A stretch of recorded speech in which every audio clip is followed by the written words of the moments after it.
ಈ ಜೀವನದಲ್ಲಿ ಬದುಕುವುದನ್ನು ಕಲಿಬೇಕಾಗ್ತದೆ. ಈ ಬದುಕನ್ನು ಬಹಳಷ್ಟು ಅಧ್ಯಯನಪೂರ್ವಕವಾಗಿ ನಾವು ಕಲಿಬೇಕು. ಇದಕ್ಕೆ ಬದುಕುವ ಕಲೆ ಅಂತ ಕರೀತಾರೆ.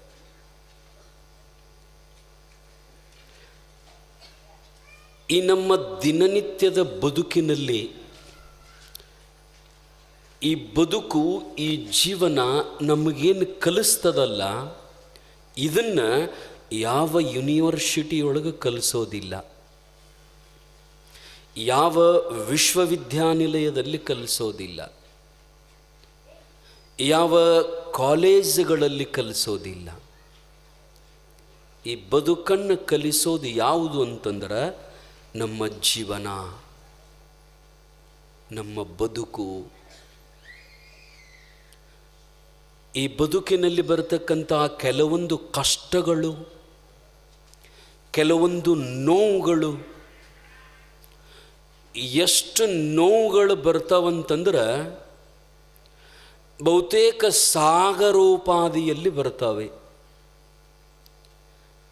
ಈ ಬದುಕಿನಲ್ಲಿ ಬರತಕ್ಕಂಥ ನೋವುಗಳನ್ನು ಸ್ವೀಕಾರ ಮಾಡಿ ಅವುಗಳನ್ನು ಅನುಭವಿಸಿ ತೃಪ್ತಿಯಿಂದ ಇರೋದು ಯಾವ ಕಾಲೇಜಲ್ಲಿ ಕಲಿಸೋದಿಲ್ಲ, ಯಾವ ವಿಶ್ವವಿದ್ಯಾನಿಲಯಗಳಲ್ಲಿ ಕಲಿಸೋದಿಲ್ಲ. ಅದನ್ನು ಎಲ್ಲಿ ಕಲಿಬೇಕಂದ್ರೆ ಈ ಗಂಡನ ಮನೆಯಲ್ಲಿ, ತಾಯಿಯ ಮನೆಯಲ್ಲಿ, ಮಕ್ಕಳು, ಹೆಂಡತಿ, ಗಂಡ ಎಲ್ಲರೂ ಕೂಡಿ ನಾವೇನು ಬದುಕಿರ್ತೀವಲ್ಲ, ಇಲ್ಲೇ ಕಲಿಬೇಕು. ನಾವು ಇದನ್ನೆಲ್ಲ ಇಲ್ಲೇ ಕಲಿಬೇಕು. ವಿಶ್ವವಿದ್ಯಾನಿಲಯಗಳು ಕೊಡ್ತಕ್ಕಂಥ ಅಕ್ಷರ ವಿದ್ಯೆ ಅದು ಕೇವಲ ಹೊಟ್ಟೆಯ ತುಂಬಿಸೀತೆ ವಿನಃ ಕಷ್ಟಗಳ ಮಧ್ಯ ಬದುಕುವ ಕಲೆಯನ್ನು ಆ ವಿಶ್ವವಿದ್ಯಾನಿಲಯ ಕಲಿಸೋದಿಲ್ಲ. ಕಷ್ಟಗಳ ಮಧ್ಯ ಬದುಕಬೇಕಲ್ಲ. ಬೆಳಗಾದರೆ ನಮ್ಮದು ಹೋರಾಟಮಯ ಜೀವನ. ನಾಳೆ ಏನು ಮಾಡಬೇಕು ನಮ್ಮ ಬದುಕಿಗೆ? ಎಷ್ಟು ಕಷ್ಟ ಅಂತಂದ್ರೆ ಒಂದು ಕಡೆ ನಾವು ನಮ್ಮ ಬದುಕಿಗಾಗಿ ಹೋರಾಡಬೇಕು. ನನ್ನ ಹೆಂಡತಿಯನ್ನು ತೃಪ್ತಿಪಡಿಸಬೇಕಲ್ಲ. ಹೆಂಡತಿ ಮತ್ತೇನು ಬೇರೆದವರು ಬೇಡಲಾರದ್ದೇನು ಬೇಡೋದಿಲ್ಲ. ಏನೊಂದಿಷ್ಟು ಬಂಗಾರ ಬೇಡಿರ್ಬೋದು, ಒಂದಿಷ್ಟು ಬಟ್ಟೆ ಬೇಡಿರ್ಬೋದು, ಒಂದು ಚಲೋ ಮನಿ ಬೇಡಿರ್ಬೋದು.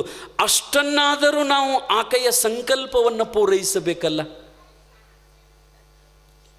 ಹೆಂಡತಿಯ ಸಂಕಲ್ಪಗಳನ್ನು, ಇಷ್ಟಗಳನ್ನು, ಮಕ್ಕಳು, ಇವುಗಳಿಗಾಗಿ ನಾವು ನಿರಂತರವಾಗಿ ನಮ್ಮ ಬದುಕಿನ ಸಲುವಾಗಿ ನಾವು ಹೋರಾಟ ಮಾಡಬೇಕು. ನಾಳೆ ಏನು ಮಾಡಬೇಕು? ನನ್ನ ಮಕ್ಕಳಿಗಾಗಿ, ನನ್ನ ಮಕ್ಕಳ ಸ್ಕೂಲ್ ಫೀ ಹಾಕಬೇಕಲ್ಲ, ನಂತರ ಈ ವ್ಯವಸ್ಥೆ ಇರ್ತದಲ್ಲ, ಇದ್ರ ಜೊತೆಗೆ ಹೋರಾಟ. ಅದರ ಮಧ್ಯದೊಳಗೆ ಈ ನಮ್ಮನ್ನು ವಿರೋಧ ಮಾಡ್ತಿರ್ತಾರಲ್ಲ, ಅವ್ರ ಜೊತೆ ಒಂದು ಸಾರಿ ಹೋರಾಟ ಮಾಡಬೇಕು. ನಮ್ಮನ್ನು ನಿಂದ ಮಾಡ್ತಿರ್ತಾರಲ್ಲ, ಅವ್ರ ಜೊತೆ ಒಂದು ಸಾರಿ ಹೋರಾಡಬೇಕು. ನಾವು ನಮ್ಮದು ಏನೂ ತಪ್ಪಿರಲಿಲ್ಲ ಅಂದರೂ ನಮ್ಮದು ಆಡ್ಕೋತಾರಲ್ಲ, ನಮ್ಮದು ಮಾತಾಡ್ತಾರಲ್ಲ, ನಮ್ಮ ಮೇಲೆ ಇಲ್ಲದ ಅಪವಾದವನ್ನು ಕೊಡ್ತಾರಲ್ಲ, ಅವ್ರ ಜೊತೆ ನಾವು ಹೋರಾಟ ಮಾಡಬೇಕಲ್ಲ. ಈ ಜೀವನ ಅಂತಂದ್ರೆ, ಈ ಬದುಕು ಅಂತಂದ್ರೆ ಅಷ್ಟು ಸರಳಲ್ಲ. ಇದನ್ನು ಸಾಯುವ ತನಕನೂ ಕಲಿಬೇಕಂತ. Art of living. ಬದುಕುವುದು ಒಂದು ಕಲೆ ಅದ. ಬದುಕುವುದು ಒಂದು ಕಲೆ ಅದ. ಇದು ಎಲ್ಲರಿಗೂ ಬರೋದಿಲ್ಲ. ಇದೆಲ್ಲರಿಗೂ ಬರೋದಿಲ್ಲ. ಇವೆಲ್ಲವುಗಳ ಮಧ್ಯ, ಕಷ್ಟಗಳ ಮಧ್ಯ ಅವೆಲ್ಲವುಗಳನ್ನು ಸ್ವೀಕಾರ ಮಾಡಿ ಮತ್ತು ಮಂದಿ ಮುಂದೆ ನಾವು ಹೆಂಗಂತಂದ್ರೆ ನಕ್ಕೋಂತ ಇರ್ಬೇಕು. ಮನ್ಯಾಗ ಖುಷಿಯಿಂದ ಇರಬೇಕು. ಎಷ್ಟು ನೋಡ್ರಿ ಎಂಥದ್ದಿದು. ಸಾಗರದಷ್ಟು ನೋವನ್ನು ಹೃದಯದಲ್ಲಿ ಇಟ್ಟುಕೊಂಡು ಒಬ್ಬ ವ್ಯಕ್ತಿ ಯಾರ ಮುಂದದರ ಬಡತನವನ್ನು ಹೇಳ್ತಾನೇನ್ರಿ? ಪಾಪ ಹೇಳೋದಿಲ್ಲ. ಆದರೂ ತನ್ನ ಗೆಳೆಯರ ಜೊತೆಗೆ, ಫ್ರೆಂಡ್ಸ್ ಜೊತೆಗೆ ಎಷ್ಟು ಖುಷಿಯಿಂದ ಮಾತಾಡ್ತಿರ್ತಾನೆ. ಒಳಗೆ ನೋವಿರ್ತದ, ನನ್ನ ಮನೆಯ ವ್ಯವಸ್ಥೆಯ ನೋವಿರ್ತದ. ಇದ್ರೂ ಕೂಡ ಅದನ್ನು ಮಂದಿಗೆ ತೋರಿಸಲಾರ್ದಂಗೆ ಮಂದಿ ಮುಂದೆ ನಕ್ಕೋಂತ ಇರಬೇಕಲ್ಲ. ಎಂಥ ಜೀವನ ನೋಡ್ರಿ. ಈ ಜೀವನ ಏನು ಕಲಿಸೋದಿಲ್ಲ ಅಂತೀರ ಮನುಷ್ಯನಿಗೆ.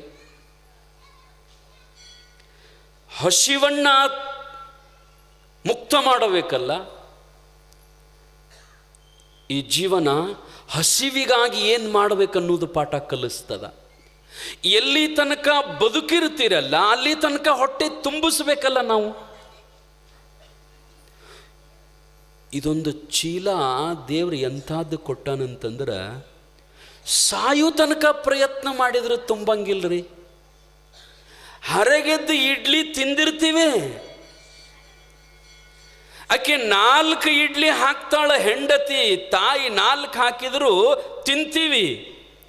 ಇನ್ನೊಂದೆರಡು ತಂದ್ರೆ ಸಾಕಮ್ಮ ನನಗೆ ಸಾಕು, ಇಲ್ಲ ಇಲ್ಲ ಇನ್ನೊಂದೆರಡು ತಿನ್ನಂತ ಎಷ್ಟು 4, 8, 10 ತಿಂತಾರೆ. ಮತ್ತು ಒಬ್ಬೊಬ್ಬರು ಸುಮ್ಮನೆ ಹೇಳ್ತಿರ್ತೀನಿ ಹಂಗೆ.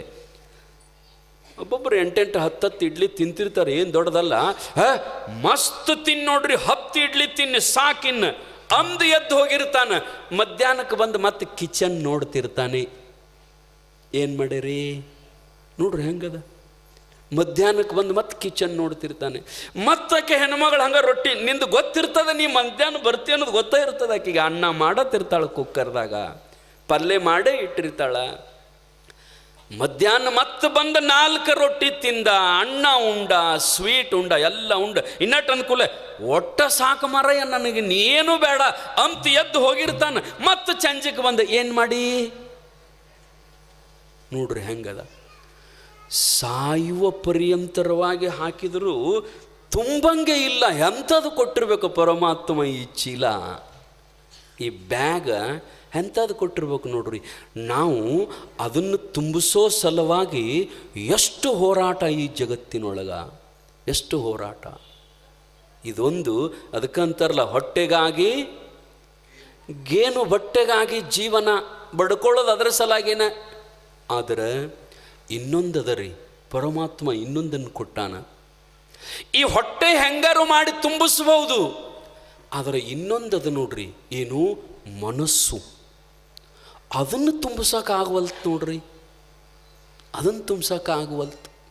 ಒಬ್ಬ ಸ್ವಾಮಿ ಜಂಗಮ ಭಿಕ್ಷೆಗೆ ಬಂದಿದ್ದಂತ, ರಾಜರ ಮನೆಗೆ ಬಂದಿದ್ದ, ಅದು ಸಾಮಾನ್ಯರ ಮನೆಗಲ್ಲ. ಆ ದೇಶದ ಪ್ರತಿಷ್ಠಿತ ರಾಜ ಅವ್ರ ಮನೆ ಮುಂದೆ ಬಂದ ಜಂಗಮ ಜೋಳಿಗೆ ತಗೊಂಡು ಬಂದು ನಿಂತ. ಸ್ವಾಮಿಗಳು ನಿಮ್ಮಲ್ಲಿ ಹಿಟ್ಟಿಗೆ ಬರ್ತಾರಿಲ್ರಿ, ಭಿಕ್ಷಕ್ಕೆ ಬರ್ತಾರ? ಬರ್ತಾರೆ. ಯಾವಾಗ ಬರ್ತಾರ್ರಿ? ಯಾಕ್ರಿ ಚಂಜಿ ಮಾಡಿ ಬಾ ಅಂದ್ರಲ್ಲ ಅವ್ರಿಗೆ. ನಮಗೀಗ ಸೌಡ್ ಇರಂಗಿಲ್ಲ, ಸಾಯಂಕಾಲ ಬಾ ಸ್ವಾಮಿ ಅಂದ್ರೆ ನಡೆಯಂಗಿಲ್ಲ, ಮುಂಜಾನೆನೇ ಬರಬೇಕು. ಅದು ಒಂದು ನೇಮ್ ಅದ ರೀ. ಯಾಕೆ ಜಂಗಮರು ಮುಂಜಾನೆ ಎದ್ದು ಕೂಡಲೇ ಜೋಳಿಗೆ ತೊಗೊಂಡು ನಿಮ್ಮ ಮನೆಗೆ ಬರ್ತಾರಂತಂದ್ರೆ ಭಿಕ್ಷೆ ಅದೊಂದು ಸೋಗ ಹಾಕೊಳ್ಳೋದು. ಅದು ಭಿಕ್ಷೆ ಅಂತಂದ್ರೇನು ಅಲ್ಲ, ಸ್ವಾಮಿಗಳಿಗೆ ದುಡಿದ್ರೆ ಹೊಟ್ಟೆ ತುಂಬಂಗಿಲ್ಲ ಏನ್ರಿ? ಹೊರಗಡೆ ಹೋದ್ರೆ 400-500 ರೂಪಾಯಿ ಪಗಾರ ಅದ. ಆದರೂ ಅದನ್ನು ಬಿಟ್ಟು ಪರಮಾತ್ಮ ಆ ಭಗವಂತ ಜಂಗಮನನ್ನ ಜೋಳಿಗೆಯ ಕೊಟ್ಟು ಈ ಲೋಕಕ್ಕೆ ಎದಕ್ಕೆ ಕಳಿಸಾನಂತಂದ್ರ, ನೀನು ನನ್ನ ಸ್ವರೂಪ. ಜಂಗಮ ಅಂತಂದ್ರ ನೀನು ನನ್ನ ಪ್ರತಿರೂಪ. ಹೇಮರೆಡ್ಡಿ ಮಲ್ಲಮ್ಮನ ಆಟದೊಳಗೆ ನೀವು ನೋಡಿರಿ ಎಲ್ಲರೂ. ಹೇಮರೆಡ್ಡಿ ಮಲ್ಲಮ್ಮನಿಗೆ ಪರಮಾತ್ಮ ಯಾವ ರೂಪದಿಂದ ಬಂದ?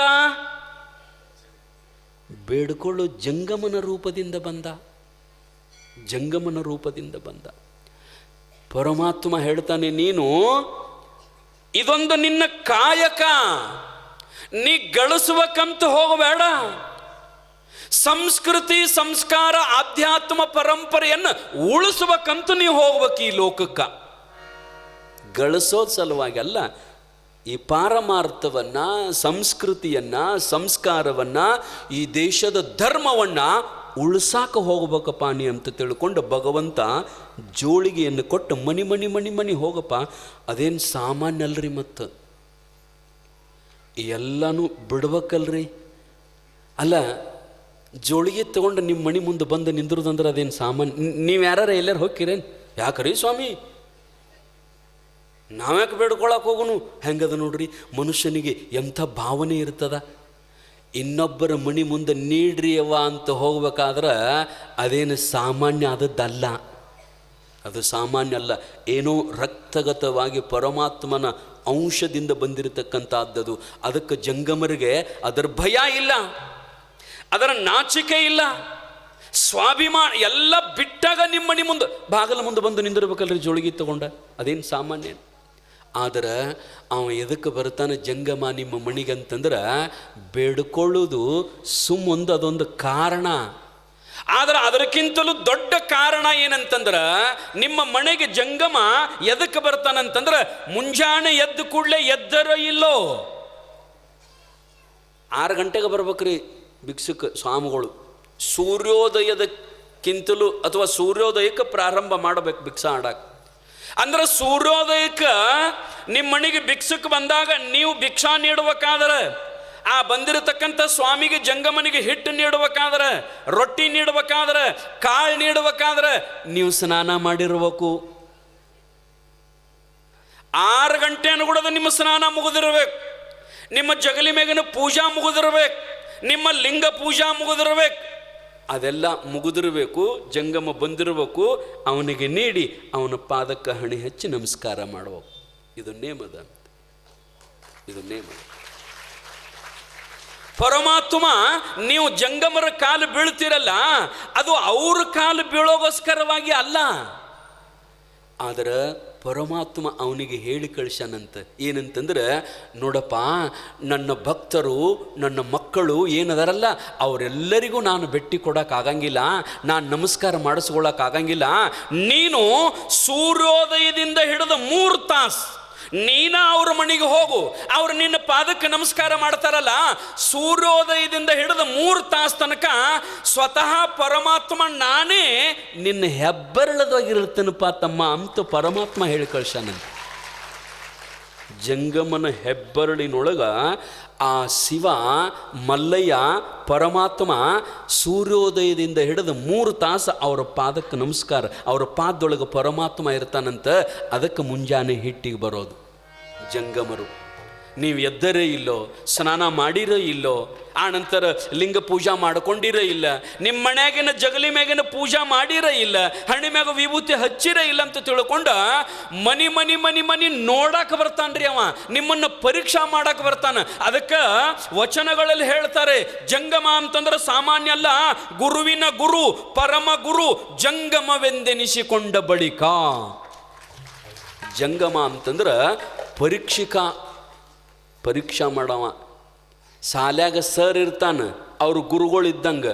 ಯಾವಾಗಾರ ಒಮ್ಮೆ BO ಬರ್ತಾರಲ್ಲ ಅವ್ರು ಜಂಗಮರಿದ್ದಂಗೆ. ಹಂಗೆ ನಿಮ್ಮ ಮನೆಗೆ ಬಂದು ಚೆಕ್ ಮಾಡೋಕ್ಕಾರಲ್ಲ, ಆ ರೀತಿಯೊಳಗೆ ಜಂಗಮರು ನಮ್ಮ ಮನೆಗೆ ಬರ್ತಾರಲ್ಲ, ನಾವು ನೀಡ್ತೀವಲ್ಲ, ಆ ರೀತಿ ಏನಪ್ಪ ಅಂತಂದ್ರೆ ಮನುಷ್ಯನಿಗೆ ಸಂಸ್ಕಾರವನ್ನು ಕಲಿಸಲಿಕ್ಕೆ ಅವ್ರು ಬರ್ತಾರೆ. ಜಂಗಮರು ಸಂಸ್ಕಾರವನ್ನು ಕಲಿಸಲಿಕ್ಕೆ ಬರ್ತಾರೆ. ಆ ರೀತಿಯೊಳಗೆ ಈ ಜಗತ್ತಿನಲ್ಲಿ ಬದುಕುವುದು ಅಂತಂದ್ರೆ ಅಷ್ಟು ಸರಳಲ್ಲ.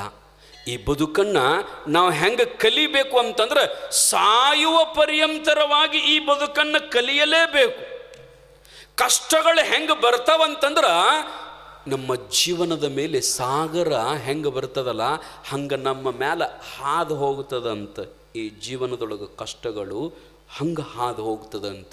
ಆ ರೀತಿಯೊಳಗೆ ಈ ಜೀವನದಿಂದ ಪಾರಾಗೋದಂತಂದ್ರೆ ಮನುಷ್ಯ ಭಾಳಷ್ಟು ಕಲಿಬೇಕು. ಎಷ್ಟೋ ನಿಂದೆಗಳು, ಎಷ್ಟೋ ಅಪಮಾನಗಳು, ಇವೆಲ್ಲವುಗಳನ್ನು ತಡ್ಕೊಂಡು ಅವುಗಳನ್ನು ಸಂತೈಸಿ ನಾವಿಲ್ಲಿ ಬದುಕಬೇಕಾಗ್ತದೆ. ಅದಕ್ಕೆ ನಿಜಗೊಂಡ್ರು ಭಾಳ ಚಂದೊಂದು ಮಾತು ಬರೀತಾರೆ ನೋಡ್ರಿ. ಏನಂತಂದ್ರೆ, ದೊರಕಲೇನದರಳು ಪರಿಣತೆ ದಳೆವುದೇ ಚಂದಮಮ. ಪರಮಾತ್ಮ ನಮಗೆ ಏನು ಕೊಟ್ಟಾನ, ಎಷ್ಟು ಕೊಟ್ಟಾನ, ಅಷ್ಟರೊಳಗೆ ನಾವೇನಪ್ಪ ಅಂತಂದ್ರೆ ತೃಪ್ತಿಯಿಂದ ಇರೋದು. ಎಷ್ಟು ಕೊಟ್ಟಾನ ಪರಮಾತ್ಮ ಅಷ್ಟರೊಳಗೆ ನಾವು ತೃಪ್ತಿಯಿಂದ ಇರೋದು. ಈ ಜಗತ್ತು ನಮಗೆ ಹಂಗೂ ಮಾತಾಡ್ತದ, ಹಿಂಗೂ ಮಾತಾಡ್ತದ. ಒಂದಿಷ್ಟು ಇಲ್ಲದವ್ರಿಗೆ ಪರಮಾತ್ಮ ನಮಗೆ ಎಷ್ಟು ಕೊಟ್ಟಾನಲ್ಲ, ಒಂದು ಗುಡಿಸಲನ ಇರಲಿ, ಒಂದು ಸಣ್ಣ ಗುಡಿಸಲನ ಇರಲಿ, ಅದರೊಳಗೆ ನಾವು ತೃಪ್ತಿಯಿಂದ ಬದುಕೋದನ್ನು ಕಲಿಬೇಕು. ತೃಪ್ತಿಯಿಂದ ಬದುಕೋದನ್ನು ಕಲಿಬೇಕು. ಇನ್ನೊಬ್ಬರನ್ನ ಶ್ರೀಮಂತರನ್ನ ನೋಡಬಾರದು. ನಾವು ನಮಗಿಂತಲೂ ಮೇಲಿನವ್ರನ್ನ ನಾವು ನೋಡಬಾರದು. ನಮಗಿಂತಲೂ ಕೆಳಗಿನವ್ರನ್ನ ನಾವು ಯಾವತ್ತೂ ನೋಡಬೇಕು. ಅವ್ರಿಗೇನೂ ಇಲ್ಲಲ್ಲ, ಅವರಿಗೆ ಪರಮಾತ್ಮ ಏನೂ ಕೊಟ್ಟಿಲ್ಲಲ್ಲ, ನಮಗೆ ಇಷ್ಟರ ಕೊಟ್ಟಾನಲ್ಲ, ಸಾಕಲ್ಲಪ್ಪ ಅಂತ ತಿಳ್ಕೊಂಡು ಅವ್ರಿಗಿಂತಲೂ ನಮ್ಮದು ಚಲೋ ಅನ್ಕೋಬೇಕು ವಿನಃ ಅವರನ್ನು ನೋಡಿ ನಾವು ಇನ್ನೊಬ್ಬರ ಮೇಲೆ ಮಾತ್ಸರ್ಯ ಭಾವದಿಂದ ನಾವು ಎಂದೂ ಇರಬಾರ್ದು. ನಿಮ್ಗೆ ಗೊತ್ತಿರಬೇಕು,